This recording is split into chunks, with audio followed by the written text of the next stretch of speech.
Hey, hello, friends. Welcome back to round 3 here at the Canadian Regional Championship in Montreal, brought to you by Face to Face Game. I'm Dom Harvey. We're here with Mason Clark, and we are back here with Liam Hoban, defending standard RC Montreal champion in the Liam Mirror. Two different decks. Our first prowess deck, but our second new Liam has entered the chat here. Yeah, and this is our first time seeing prowess on the weekend. We're not sure what Liam fought in round number 2, but as far as we know, this is Liam's first matchup against prowess, and this is really, the moment where we see, is this deck the deck you should be playing, right? A lot of players playing blue-white control because they like their matchup versus decks like prowess, and it's time to put the pedal to the metal and see if it's true. Yes, indeed. So this is always a form of copium, right? Where people will say, oh yeah, I have a best matchup against whatever the best deck is in whatever format it is. And most of those people are wrong. That's why it's the best deck still.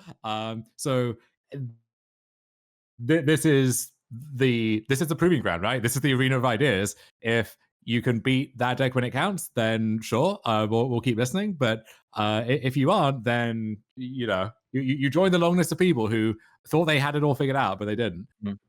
It's true. And I think one of the great things about this prowess deck, and honestly, I think a lot of the best decks recently, is even when you're playing a bad matchup like this, you have mulligans on 5 that just beat them, right? Especially if you're on the play. And I think this prowess deck is great at that. You just go like creature into cast a bunch of spells, and I have you dead on board if you don't have some the next turn, is something that these decks present a lot of. But of note, there is no Monasteries for Spear in this prowess list, so we're not going to be able to be as blindingly fast and aggressive. We are doing the Eddie Merc Crab Thunder Trap trainer setup here, excuse me, as the Thunder Trap trainer is coming down. Okay, yeah, so that is one feature of these prowess decks, is your curve is just so low, right? You're all 1-drops and 2-drops, almost more like a modern or a legacy deck even than a standard deck. And so, yeah, in those low resource games, you can just function that much more effectively. And this version, not even the most low to the ground, as you said, no Swift Spears, not as hyper aggressive. This is actually the kind of controlling extreme with the trainers and the crabs. And within that number of 30% prowess, I think we're going to see a few different variants over the course of the weekend, because you have the hyper aggro list, you have the more controlling list. So not to say that the format is a picture of diversity, but within that 30%, there's actually a lot going on beneath the surface. Yep, Sleight of Hand gets cast. And yeah, a lot of debates among a lot of players on should I be Swift Spearing or not, right? A lot of heated arguments, friendships lost, friendships earned. And, this weekend Kyle's landed on I'd rather be Thunder Trap training and Eddie Merc crabbing. A stock up's going to be played here for Liam. And sadly, our interface has updated. This is not a Liam mirror. This is, in fact, previous RC top 8 competitor, Kyle Gellert, looking to rep Saskatchewan, I believe, in another top 8. And off to a good start here, 2-0 with the consensus best deck. Yep, and these are two both really sharp players. I've seen Kyle play a couple times. Very heads up. You're going to see a lot of great magic this round. I'm super excited. Not that the other Liam couldn't have done it. I just know Kyle. As we are going to see the stock up, grab a couple pieces of interaction, and then pass the turn back here. Liam's got a split up at the front of his hand, ready to go. Shivan Reef comes down, as we are going to see stock up here for Kyle in the stock up wars. So yeah, it's an interesting question, I think. Against control, would you rather be the really fast prowess version, go underneath them, end the game as fast as possible, or do you kind of want to take the fight on their own terms and say, look, we can go long, but I think I can beat you going long? You give them more time to cast stock up, but you're casting more stock ups and trainers yourself. Unclear for me, without having got in the ring myself, where you'd rather come down on that. Yeah, it's really unclear to me as well. I have not gotten a bunch of hyper intensive testing of this newer no slick shot, no swift spear. I will say that my experience from playing the swift spear slick shot stuff was that I was surprised at how good I was at playing the long games already. And so, that typically makes me a little inclined to kind of want to have the, oops, I win button draws. But I could totally believe that maybe we can actually keep up with everything here, as Kyle just, takes a drink of Gatorade. It's like, yeah, I wipe my board. Who cares? I'm good. I'll into the flood mod this later. It's good to stay hydrated. So that goes for all of you at chat who are doing nothing, and also for our players who are settling in for a nice slugfest of a matchup here. As temporary lockdown eats Thundertrap Trainer. And this is a dynamic in these lockdown matchups where if you're not playing the fast red cards in this format, you're probably playing lockdown. You know, lots of different lockdown decks between this domain, the Orzhov decks potentially. And one thing that comes up a lot is, you know, you have Floodmoors and this town ain't big enough, threatening to bounce lockdown. So the idea of getting your own things with beneficial effects, whether it's yours as a lockdown player or as the opponent, like your Stormchaser's Talon, your Thundertrap Trainer, getting that under lockdown with the expectation that you'll kind of like double back on it again is actually a pretty big part of these matchups. It really is. And it's one of the interesting things too about the Trainer version of this, right? Like before, the haste creatures are actually something that can be nice against lockdown, right? Like if you have your opponent really low and you top deck, into the Floodmaw and you bounce it and get back a couple slick shots in a Swift Spear, you cast a sleight of hand that might be lethal. Thundertrap Trainer, it does come back and you do get that ETB as well, it just cuts the other way on sort of how you're getting your advantages. So it's very interesting sort of the play patterns with this, and we see Into the Floodmaw be a huge part of standard in part because of this. Just being this universal catch-all and being so great against lockdown is something these Izzet decks desperately need.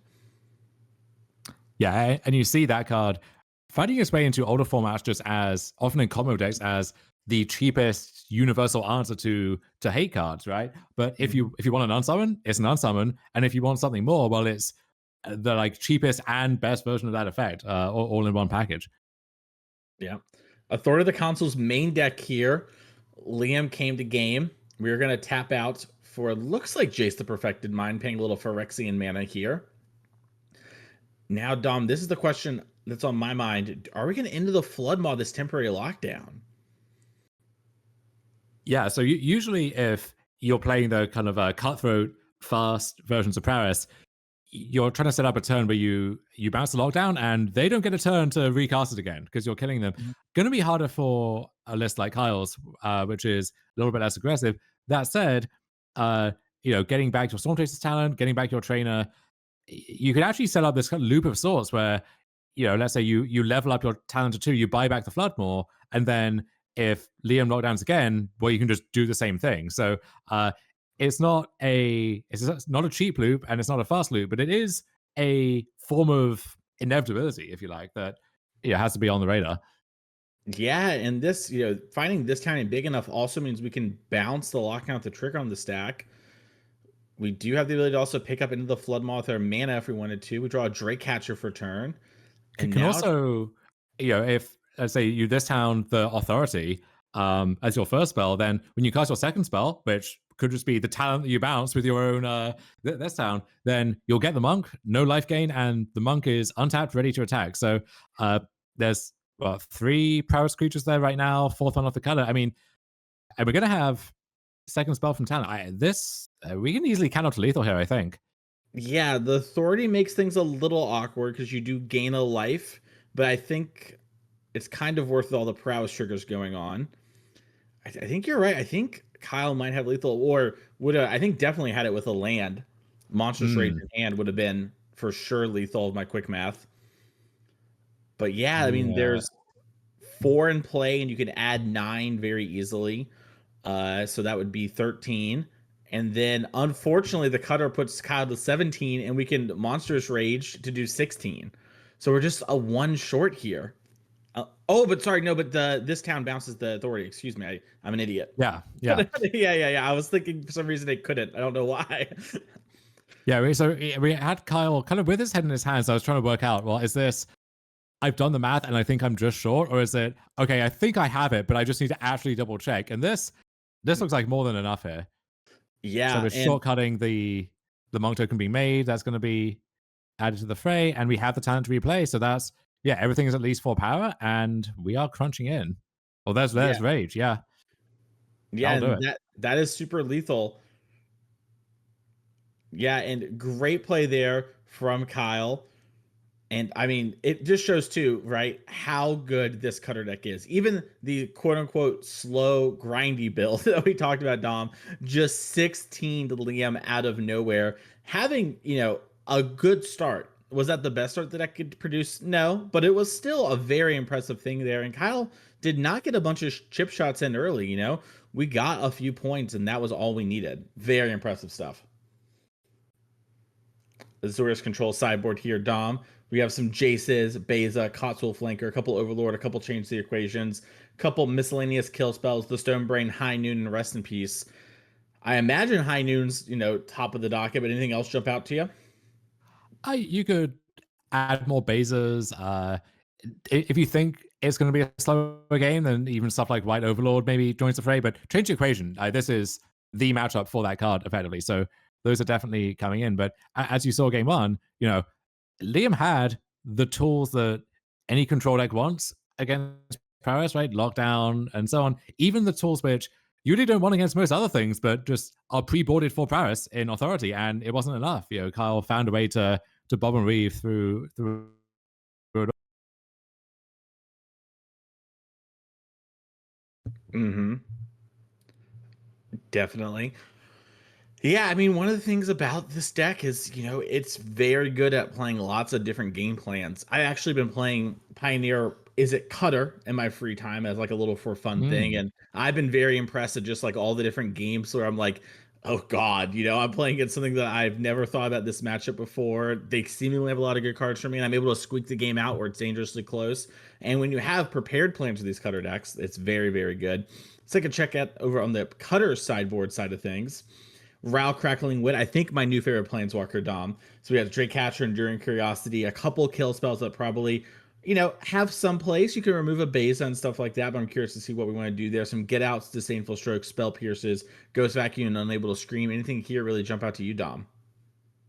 Yeah, Ral, I share your love for the card, and this is a great matchup for it. Enduring Curiosity, same deal, right? If you're playing this longer game, that card is going to be phenomenal. Could board in the Lithomantic Barrage, just you attack a Beza or Jace if it stays in, or really just any big thing that is trying to get in the way. Disdainful Stroke, of course. Get Out, a really nice card too. You can counter a Lockdown or Authority or so on, but you can also set up that same kind of fireball sequence where you bounce your own Storm Chaser's talent and replay it for a bunch of triggers. Same deal with the crabs and the trainers. You see Carlos Estelle on screen. Very, very cool take on the deck. Um, and even beyond that, we have stuff like Spell Pierce as well. So a lot of cards that can come in and can shave at the abrades and the torches and so on that are for the mirror, but certainly not for this matchup. But yeah, so at Minneapolis, the first American RC, my friend Paul Green had this little battle box of 2014 modern decks. So Pod and Twin, you could relive the glory days of that. But after that, he was challenged to, okay, you can play 2014 Pod, I'll play standard blue red Paris, and Paris just wiped the floor with both Pod and then Twin as well. The March the modern Izzet deck looked hopelessly inefficient and slow by comparison. And turns out that Voice of Resurgence and Kitchen Finks against Torture Tower and Silkshot Show Off, not really the battle you want to be fighting. So shows you how far things have come in the past decade or so.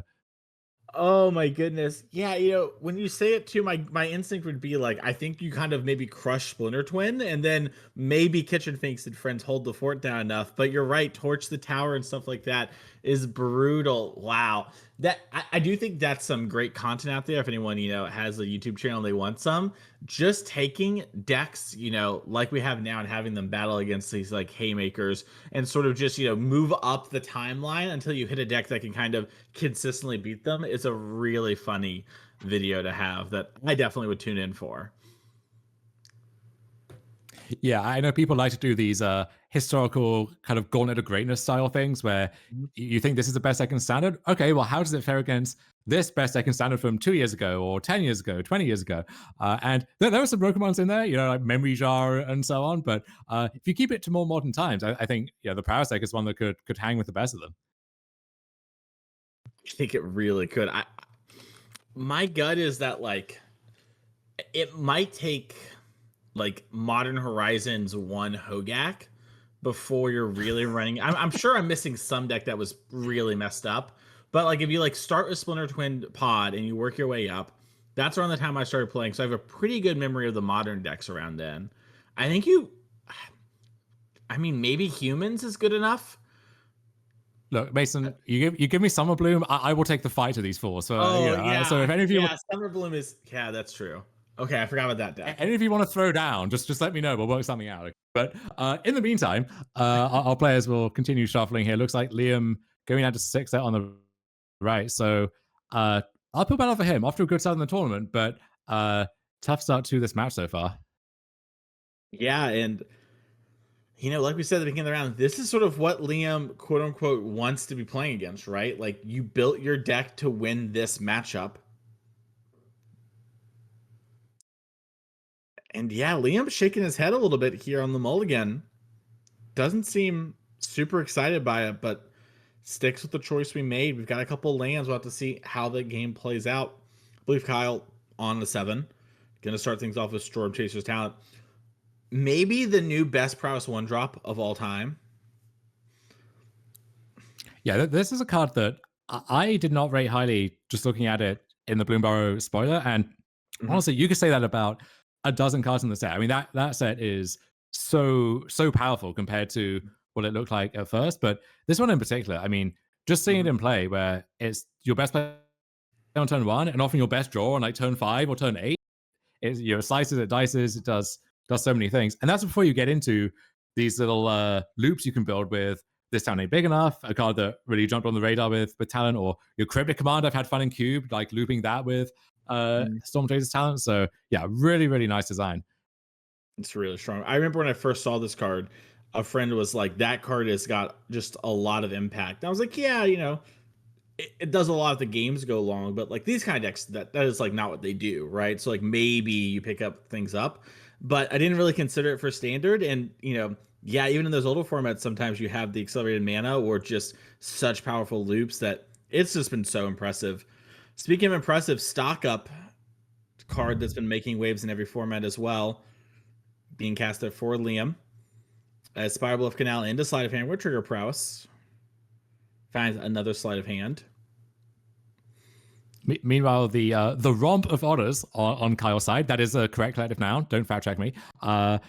Grows with Thundertrap Trainer. So Kyle curving out nicely. Like this isn't an aggressive curve, right? This isn't Swift Spear into Slingshot show off. This is very different, but just as impressive for what Kyle wants to do. And he's currently outcarding the control deck.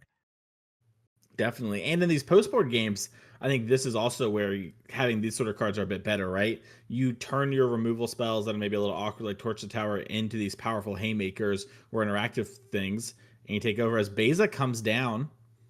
More cards in hand for Kyle, it looks like, and more life. So that's going to tie things up and get 2 fish, but in a Sean McLaren. Yeah, but Beza also a great Bloomberg card, right? Kind of flies under the radar, I think, in terms Mhm. of just how incredible it is. I mean, you think of control decks in formats past that would have killed for a card like Beza, or aggro decks in those formats that would have been horrified to play against it. But the current crop can actually grind through it given time. And Ral gonna grow the bevy of otters even further, or just draw some cards. Yeah, Kyle gonna go for the Sith mode instead. Yeah, interesting. I mean, on board, the Ral is dead now. So I know I was curious where we're gonna tick up and get some otters. Obviously, that could die to get or something like that. But you're calling it immediately there. Kyle just instantly wants to turn these lands in hand into spells.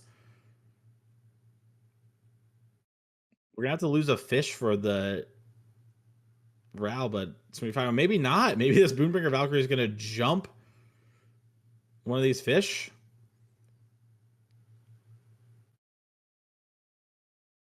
Yeah, you see Liam attacking Ral with the flying fish and then base it to Kyle.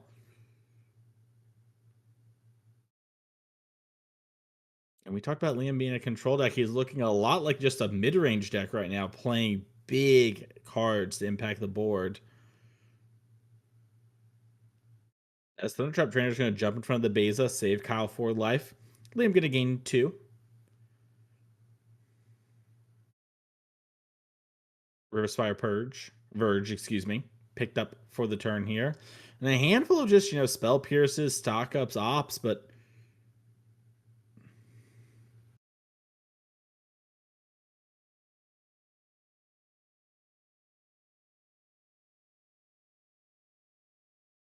right, into the Flood Maw, Thundertrap Trainer, stock up, lands for this stock up here. Lot of tough options. Dom, when you're in spots like this, how do you even start to figure it out? There's just so much to think about. Yeah, it's tricky to cut through the noise if you like. I think the first question I tend to ask is, okay, what is this game about right now, and what's it going to be about in a few turns? So, left to your own devices, you can stock up into stock up, and then regrow your stock up with your talent and cast another stock up. So, okay, probably you can twiddle your thumbs and draw some cards, but am I actually behind on board as I maybe am against like this Beza or Boombringer Valkyrie and so on? Do I need to find, an answer to a threat that's there right now, or maybe an answer to a threat that hasn't made itself known yet, but if it were to show up, or it would make sense given their play, would be tough to beat. And sometimes, often if it's clear what to take off stock up, it's not a great sign because it means your hand is forced. And Kyle did some thinking, but I think knows that he's got to make the game about something new at this point. I like that. Makes a lot of sense. Is a good way for people at home to approach these tough situations. As the Sunken Citadel is coming down, gonna name a color. Maybe white, maybe blue. Not too huge here at this point in the game. Yeah, it looks like Thundertrap Trader done a double block the 2/2 fish, and then Elspeth Smite's gonna clean that up.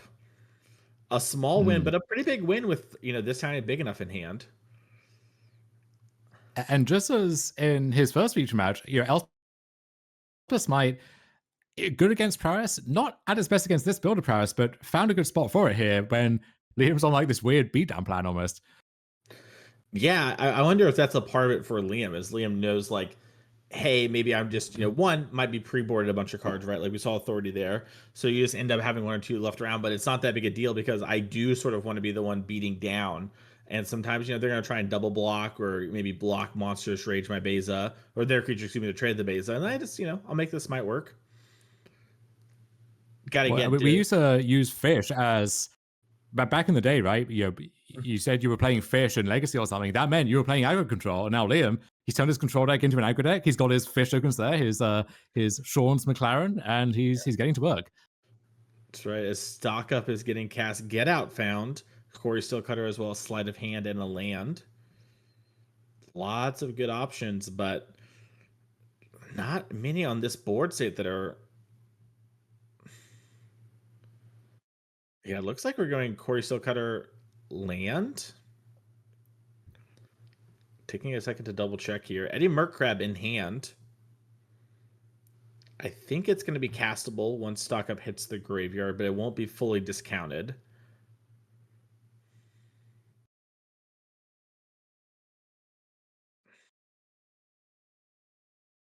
And I mean, if we, start chaining Eddie Murkrabs and win this game, it's going to be some really impressive stuff. Yeah, Crab is a card that you sometimes see in these slower Izzet decks in small numbers, but it's a card that kind of compounds on itself, right? Like if you have the first crab and it's good, the thing you absolutely want more than anything else is the next crab, and that's why you see bounce off in the dedicated crab decks over Floodmore is so that okay, you crabbed once more, now you get to crab again, and no trick like that here for Kyle, but yeah, crab would be a good first step to getting back in it. Definitely. And it looks like Kyle's thinking.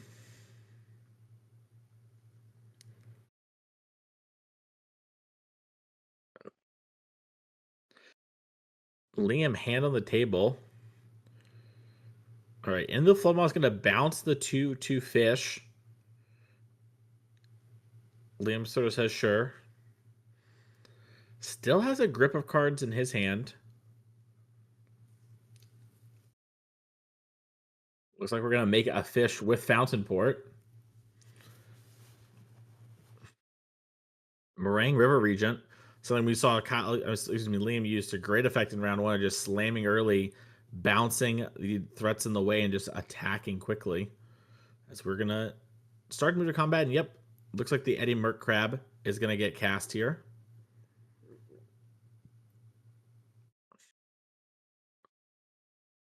Yep.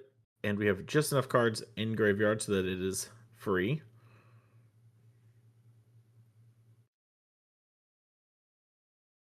Interesting on if you want to, try and draw an answer with your Meringue River Regent's Omen mode, or just let the crab resolve, play Meringue, and bounce the Eddy. Obviously, it's frustrating over the short term, but in the long term, you do have another thing that they have to answer. Yeah, I just want to play my meringue. Yeah, It's tricky too because it's so big. You're not hitting that with damage, and so you kind of have to bounce it. But then you're usually, if you're happy if you get to recast your meringue. Um, yeah, I think add another big chunky threat to the board, set Kyle back, make him keep using his mana. Now he might decide, okay, if I bounce the crab, well then the crab will just buy some time back next turn. So I just won't do that. And instead just I don't know, here's a 6/7. yeah. I mean, just having a 6/7 seems pretty reasonable too. All right, we have a billion blue-white dual lands. Somehow that Verge is not turned online, but it's up. He could also consider that is the Boobringer Valkyrie in the middle, right? Hiding underneath the Yeah, Beza. yeah. So he Boomerangers. could consider bouncing that, and then he could back up onto either the Beza to make it a 5/6 that can attack through the crab, or could just back up onto anything else. I mean, even the Mirage. But decides leaving the big threat in play is a better use of his time. Lithomantic Barrage, the draw for Kyle. We talked about that quickly in sideboarding, how that might be brought in for Beza. It looks like it has been. And Kyle's attacking with the Eddie Merc Crab. Liam, 25 life. Just going to take it. Doesn't want to get got in combat by a monstrous rage. Yeah, he's trying to figure out what this means, but the downside here of, okay, I'll take it and I'll fall to 21 unless, like that's very different from, well, if I don't block and you have this one thing, I might die. And if I do block and you have the rage, well, I might die next turn. Like there's a little bit more comfort to these decisions. Definitely. As it looks like Kyle, it's like, okay, I got my points in with the Eddie. Do I play this Quarry Steel Cutter first, or do I want to have more mana? How do I want to play this turn out? Looks like we are going to lead on the Quarry, get some extra Monk tokens, and try and set up this win. Get some chump blockers, notably, too. There's Barrage for, I assume, Boombringer Valkyrie. Yeah. Trigger your Quarry. Okay. Kyle's little aggro deck that could, is play kind of, this build more mid-rangey, is playing that long game. Impressive stuff so far.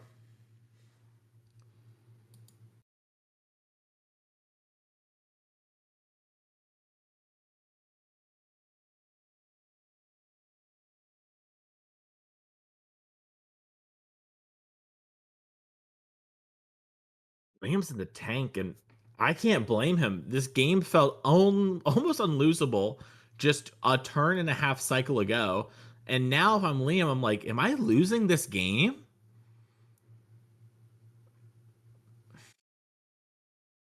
No, I think it is the short answer, but it is. Kyle is he's nimble. He's hard to pin down. He's making you work for it. Yeah, I think I agree. I think it is a spot where, from where I'm sitting, I'm favored. I'm putting the advantage bar on Liam's side, excuse me. But from where Liam's sitting, it is feeling like it's starting to get away from him a little. Even if it isn't actually, right? Like, it kind of feels that way. It's like, wait, I thought I had lethal. Okay, what's going on? Is Kyle going to make multiple monks here? The way I'd put it, Mhm. I think is so. Last turn, Liam was on the offensive, was going for the throat. Kyle had a full grip, right? I mean, 7 cards in hand, was drawing cards constantly, but it felt like was never going to have the time to unload properly. Now that the game is maybe slowing down a little bit, well, now Kyle can use that full hand and the Storm Chaser's talent and so on. And if you have a full hand, then your Choristo color is going to trigger multiple times. And so, if the game stops being about how do I avoid dying, well, that does not favor Liam. Yeah. And you're seeing here, Kyle's like, I'm gonna bounce a fish, bounce my Eddie, gonna trigger prowess. Prowess trigger does matter too, because it means we'll have multiple things that can get in the way. Okay, Liam, so gonna let that happen. Then we're gonna cast the Eddie Merc Crab again. But Liam just has stock up some Bezas and a temporary lockdown, I believe. Oh, it was Meringue, excuse me. So we're gonna do the draw mode this time.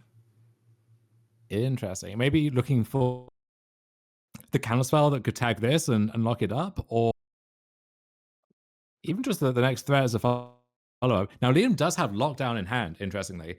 So that could clear the Talon and the Cutter and all of the monks and otters and so on, and leave the coast clear for next turn. And ideally, if Kyle has now, if he's using the this town, then hopefully the lockdown is less temporary than that would suggest, right? If you can clear the bounce spell, clear the thing that gets it back. Yeah, I agree. I think that makes a lot of sense. Because two now here, the Corey Steelcutter is gonna make another monk.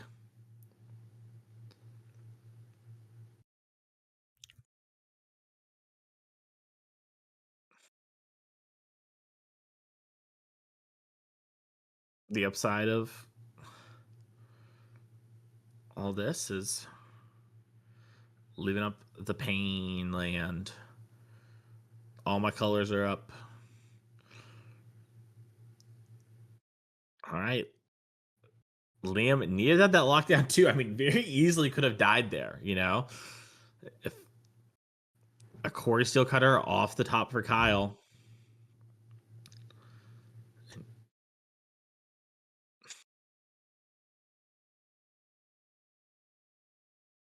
Looks like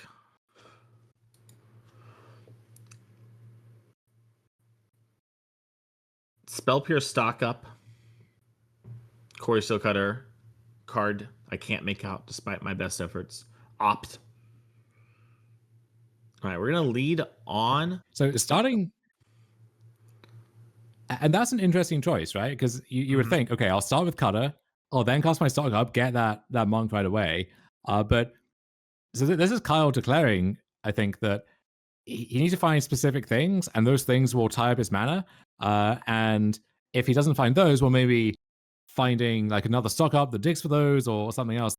Committing the 2 mana up front for the Cutter, getting that free monk is less valuable to him than just keeping all of his mana and his options open. Yeah, I gotta say I'm a little surprised too. I kind of would have thought, like getting the chump blocker for the Beza would be nice, so you can attack in with the crab, or hold back. Now Rebel Salvo was found. That is an answer to the Beza. Monster's Rage is gonna be the other pickup. Little deal 5 Really situation. need to really need to answer this meringue too, as well. I mean, that's still a 2-turn clock. That part hasn't changed. Yeah, I agree. And I mean, that's one of the nice parts about having the cutter, right? Is like, maybe even if this turn it doesn't present lethal, it does sort of, set you up on the next turn to try to combo off. But Liam gets hit with the crab, and then Rebel Salvo is going to kill this Beza. And Meringue, a 6/7, is going to do its best to try and kill Kyle here and force a game 3. Surveil lands the pickup for Liam. Now, he does have another Beza in hand already.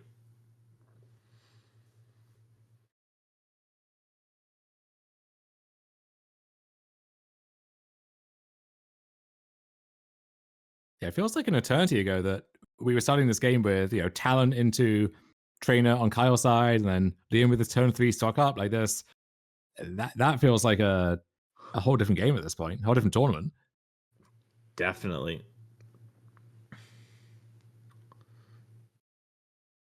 Beza coming down. Draw a card. Change the equation in hand along with, I believe, Get Lost Island. All right, looks like an opt end of turn here for Kyle. Oh, it's split up, excuse me. Not Get Lost. My mistake. Stormcruiser Talent, the find here for Kyle. Okay, I mean that can buy back Floodmore or this town. So that is an answer to Meringue in the short term, at least. Yeah, and that's what Kyle's gonna need.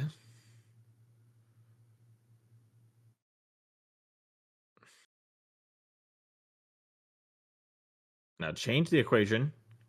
Can be used here to fight over this talent, and it's gonna be. Yeah, feels the need to do it now because if you let Kyle level and he gets back this town, not actually an eligible target. So makes sense to Mhm. fight over this, and it works. And we will get a game three here between these two players. Which that game that looked like a kind of control mirror of old almost, right? Like that did not seem like an aggro versus control battle. Yeah, that definitely reminded me of some old school, like we are kind of playing a couple cards, we're gonna play a guy, and then sort of take over the game. That was a weird one, and that's sometimes the shape that these decks can form post board. We are fairly transformative, as we do see both players are pulling back out their deck lists. There's 16 minutes on the clock. Looks like it's actually just Kyle wanting to double check something about Liam's deck list. So we'll pull up Kyle's deck here really quick, give you all a look at home in case you're going to play Is It Cutter in your next standard event. But these players don't have a ton of time left, and as we just saw, Dom, these games can go pretty long, so we might see some turbo magic here. Yeah, we talked about talent and its virtues in this, like even creeping into some of the prowess lists in formats like Modern, right? With another 20 years of cards to draw from. And there you're trying to kill on turn three, you have very few lands in the deck. So the second mode almost feels like a stretch goal, but hey, there are games where you expressive iteration and then a few turns later where you buy back your iteration with your talent and then you keep going and like that is your plan for the grinding matchups. It works just fine too. All right, Kyle had a one lander, double Storm Chaser's talent, sleight of hand, didn't want it, puts it back. Discipline mulligans, big part of this sort of deck. You can play that long game. You don't need to be too greedy.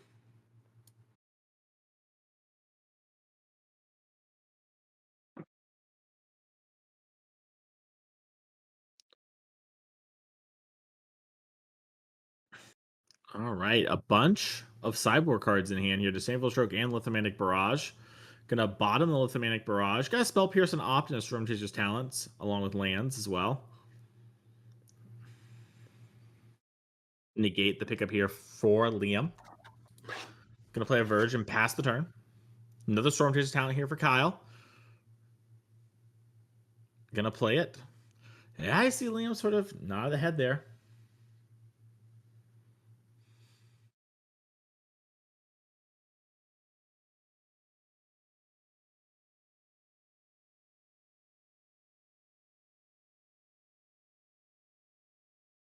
Corey Steelcutter, the pickup for turn.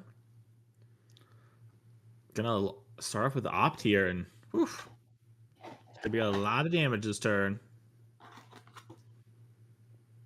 And the Flood Yeah. Maw's the pickup here. Yeah, Kyle now kind of squarely back in that aggressive mode that didn't quite come together in game two. But again, it's not with cards that are only aggressive, right? Like Mhm. kind of like Slickshot Show Off, very good at its job, but it has one job. Whereas Talent, this is the early game plan, and if we're still here in a few turns, it'll be the late game plan too. Yeah. Kyle popping the map, wants to get the land drop, doesn't have it for turn. Exposed a little bit to temporary lockdown, but also if Liam were to do something like lockdown, we could just bounce it with our Into the Flood Maw and get more otters for our trouble. So Kyle willing to risk it all to get that land to be able to play the cutter game that Kyle so desperately wants to. Stock up here from Liam. He could have killed that creature. I believe he had a split up in hand, but doesn't want to. Much rather take this second to breathe and grab some cards. Yeah, I wonder for Kyle. I mean, you never love seeing the opponent cast stock up, but I wonder if this is almost like a bit of a relief compared to lockdown or even just passing the turn is like potentially scary. But Kyle now has a window to kind of press this lead in the short term. Yeah, I think Kyle is as happy as you can be. All right, pop the map. finds a sleight of hand, bends the sleight of hand, casts sleight of hand, trigger the otter prowess, finds an island, immediately takes it. Yeah, not even trying to conceal. Like both players know what he's looking for and know that he Mhm. found it now. So our Yep. game continues. Attack for 4 with this otter. It's huge. Map tokens can sometimes, get your opponent out of situations or get you into a new one. As Authority of the Console is going to pass the turn with Negate in hand, along with a change the equation. Lots of counter magic here for Liam. Yeah, but nothing that deals with the otter on board, right? So yeah, Carl will just keep chipping in. Liam, yeah, just draws another land and it's a tap land. So still playing this purely reactive game. But Carl not casting any spells, so that suits him just fine. Mm-hmm. Split up with mana to pay for Spell Pierce. See Kyle, kind of nod the head like, okay, that was a good one. It was, but now Kyle has a window. Maybe if he has a good follow up to use the spell pierce to protect that from one of the wall of counters in Liam's hand. Yeah, and you're seeing Kyle has Ral in hand too. I think he's thinking, am I supposed to just slam? Now that Decide. said, this is a little awkward, right? Because if you can win the fight over your cutter, but then that spell pierce will be the second spell, so there's no follow up to make the monk and keep applying pressure. Which I guess if versus authority, it wouldn't be doing this turn anyway. But yeah, Liam gonna pick that fight, and Kyle will win it.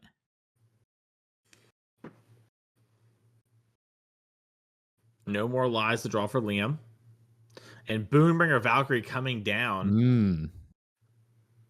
Yeah, this is classic blue eye control sideboarding, right? And Liam even has some in the main deck, right? Like your opponent maybe only has a handful of narrow answers to a creature. You're mostly creatureless control deck game one, so you bring in the Baneslayer, and that thing lives. Especially if you get to defend it with your counters, then you have to feel incredibly far ahead. Yeah. And here comes Ral. But this is going to be a great turn for Kyle, though, right? So here's Ral, here's Floodmore, bounce your Boombringer as a second spell. So make a monk off cutter. And again, they'll come in tapped. Liam will gain 2 from Authority. So Authority doing some nice work, but Kyle now just has 3+ very annoying permanents there. So it's Valkyrie against the world for the time being. Yeah, and if you replay the Valkyrie, I mean, the worst case, for Kyle is just level up my talent, pick up the Flood Mod, do it, bounce it again, right, and hit you. This Ral's ticking up towards this Storm ultimate that basically always wins the game. It's a tough spot for Liam. I mean, this is just why this cutter deck is so good, right? Like, it presents so many different, plans, all while playing a cohesive game plan. It's not some pile of cards that barely holds itself together. All right, High Noon was found for Liam. Okay, that's something. Yeah. But I mean, even with Kyle casting his one spell, there's going to be a pretty chunky attack. Yeah, I mean, minimum 3. And now let's say, even if Kyle doesn't have a spell, let's say he just levels the talent, buys back Floodmore. I mean, That's really good. Could buy back. Did we see the Get Out in the graveyard as well? Yeah, I think the Get Out is there. And we have the stroke for the Valkyrie. So if Liam thinks the Valkyrie is going to stabilize him, it's not.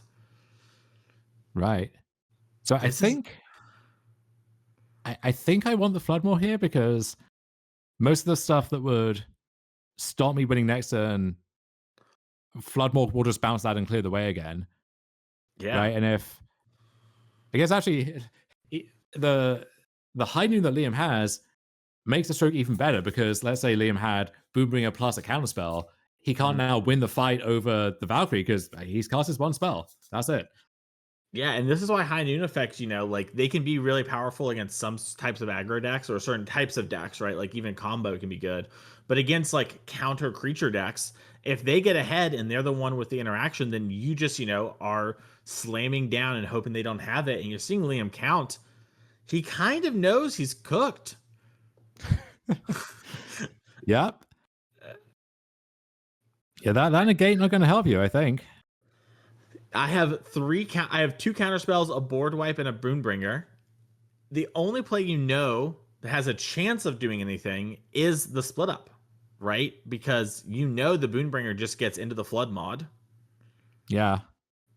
Like, so you're kind of priced in, but then, okay, what's Kyle's next turn? He'll use Ral, level the other talent, and get back something else, and now you're just in an even worse position. yeah. Yeah, and now Kyle gets to stroke this. Ral goes up to 8 loyalty. So he's threatening to be, an ultimate planeswalker. Have you got the chance at Ultimate Ral yet, Mason? Yes, and it was such insane dopamine. Oh, yeah. Yeah. Cast stock up, announce my storm trigger, always a fun thing. Yeah. You thought Monstrous Rage is good? How about 4 Monstrous Rages? Yeah. My favorite is like the sleight of hand into stock up into find Burst Lightning, hit you for 6, Burst Lightning again, hit you for 8 more, you are dead. That was my first experience with Ral, and I've been chasing that high for weeks now. As it looks like we're gonna buy Get Out. Great movie, better card in this situation, as we're going to attack in here for 4, knock Liam to 5, have a land for turn, and have Floodmaw plus Get Out available. Putting Ral to 9 here. I was a little interested if Kyle was going to draw some cards, because he did aggressively do that last game, but just going to so many rectangles. Yeah. Rectangles everywhere. It's beautiful. It really is. And for Liam, this split up is not bad, but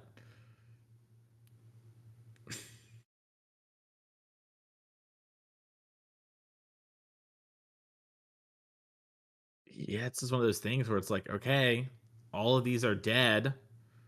But if Kyle end of turn bounces, yeah, these Storm Chasers, we're just back in the loop again. And now our Ral is at 11 loyalty. Oh, Liam, this is not the time to be learning the Ral ultimate. Oh, no.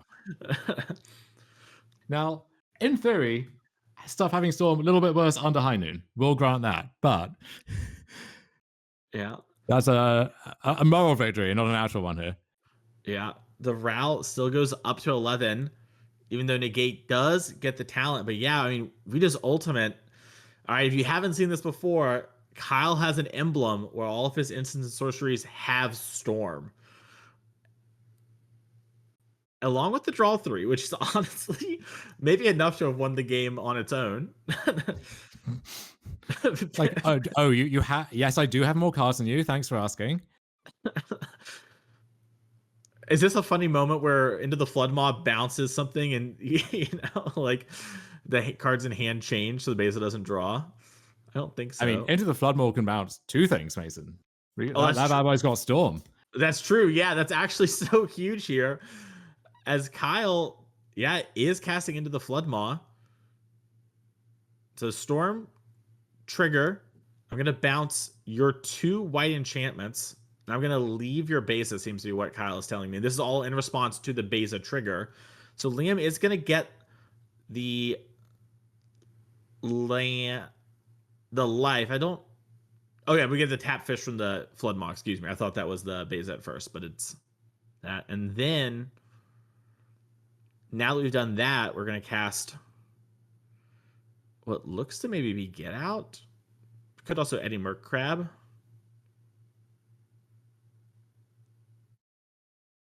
Get Out Storm 3. Bam, bam, bam. So yeah, you can't even fight. I mean, you could try to fight this, but it's definitely not a winning battle. We do get I think we missed the Corey Steelcutter trigger. That's the one thing going here for Liam. Yeah, and Ral gets a loyalty counter.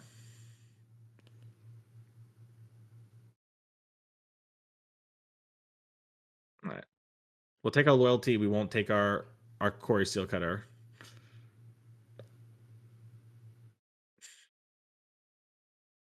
I like this. Kyle's like, hey, I missed both. I got the one. Thanks for giving me the one. I'm taking my one. I'm not gonna, go too extreme here.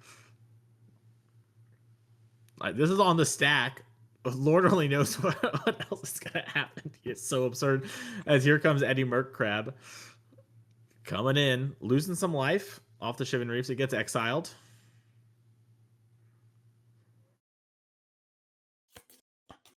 All right, Dom. Let's see what we can do here.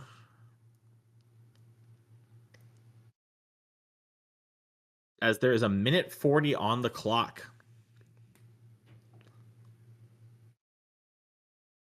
So I see Monstrous Rage in hand.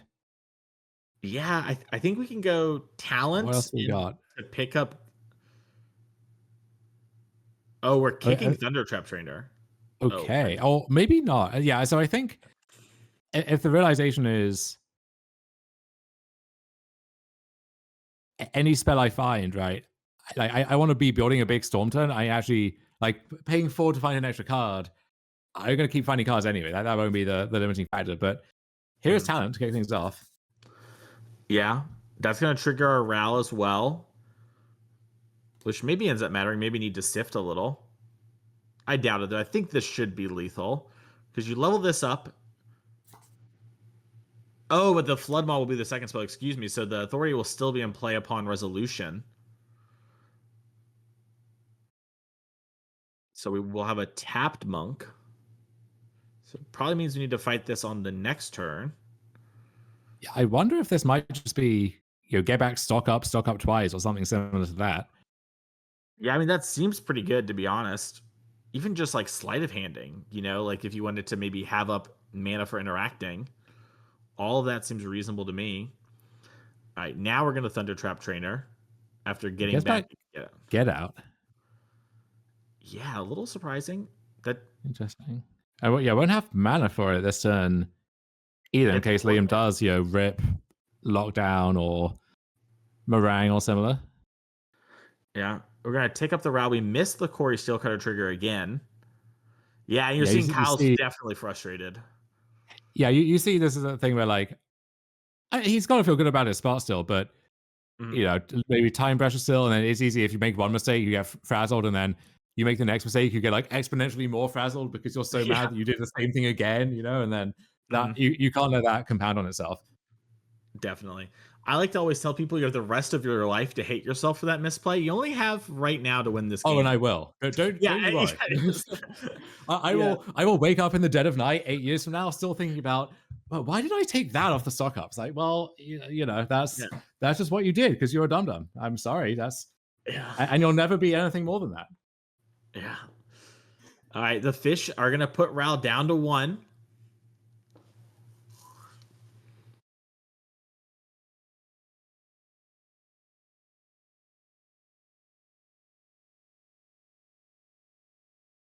It is funny as well, right? Because it's not strictly beneficial to miss the kind of trigger because of authority. So you make a tapped token, Liam gains 1, and then Liam has a sweeper, so it wouldn't have mattered. Like, you can imagine that cutting the other way too, but yeah.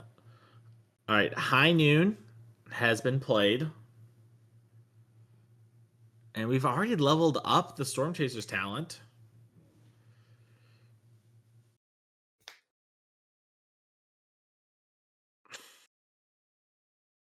Our few Ral mistriggers as well is coming back to bite us a little here. But so much card advantage, so many prowessy creatures. Like turn 1 of extra turns. And it's time to do a little math. Yeah, we believe that on-screen clock is accurate, does reflect, slightly extension our players would have had for getting all the coverage stuff figured out. But yeah, we after getting to this commanding of a lead, it would not be a good way to go for Kyle to walk out of here with a draw. Yeah, and it looks like Kyle's going to start off with offspringing a Thundertrap Trainer. And Liam has no more lies. Yeah, and Kyle can't respond. It's High Noon.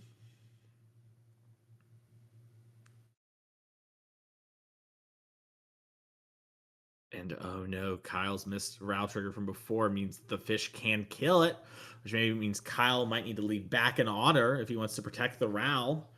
Which is less damage on the other direction. Yeah, I mean, all of these little things kind of add up and feed off each other in the end.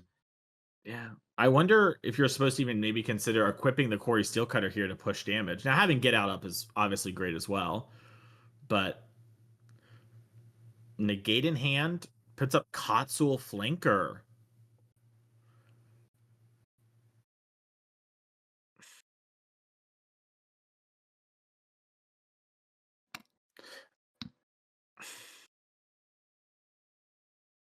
Liam just holding on for dear life. And Kyle still has that is Monstrous Rage in hand, right? I'm not. Yeah. No, Okay. you're totally right. So I mean, we're presenting. Yeah, we have Get Out here, and it looks like, yeah, Kyle's maybe saying, yeah, end of turn, I'm gonna be bouncing something, or maybe it was just confirming what we got off the Storm Chaser's talent. But you're seeing Liam's trying to figure out. He just wants to read Get Out real quick, make sure he understands exactly what this card can do. And notably, so Get Out, it bounces creatures and enchantments you own. So there's no hope of, bounce the authority or bounce the high noon and then take some massive storm turn. Could bounce his own talent as needed, but where does that get you, right? You're just spending your entire next turn spinning your tires back to the same position. Yeah, you can like pick up into the Floodmon to bounce the high noon, I guess. That's like the one thing you have going for you. This is turn 3. So Kyle will get the final attack on turn 5. Yeah, this feels like the kind of game that Kyle wins on turn 5 and then has moments to, reassure himself before being back in the trenches for round 4. I agree. Now, of note, if we try to play Katsul Flanker here, that does up the Storm. It sure does. Even through the high noon, because Storm does counter your opponent's spells as well. All right, and it looks like Kyle is going to actually cast the Monstrous Rage.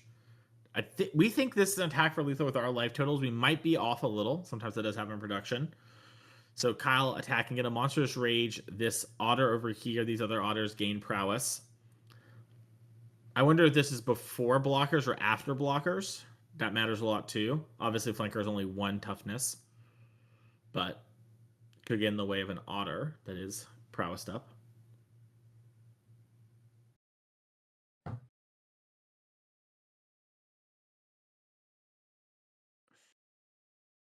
And yeah, I think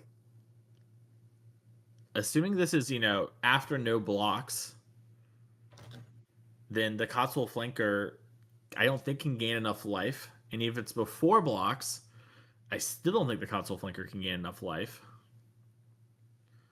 And the negate doesn't stop the prowess triggers. All right, looks like we're just gonna double check our math here. Play that. Kyle's like, yeah. Shows him the negate, and that's gonna do it for Kyle. Congratulations, moving on to 3-0.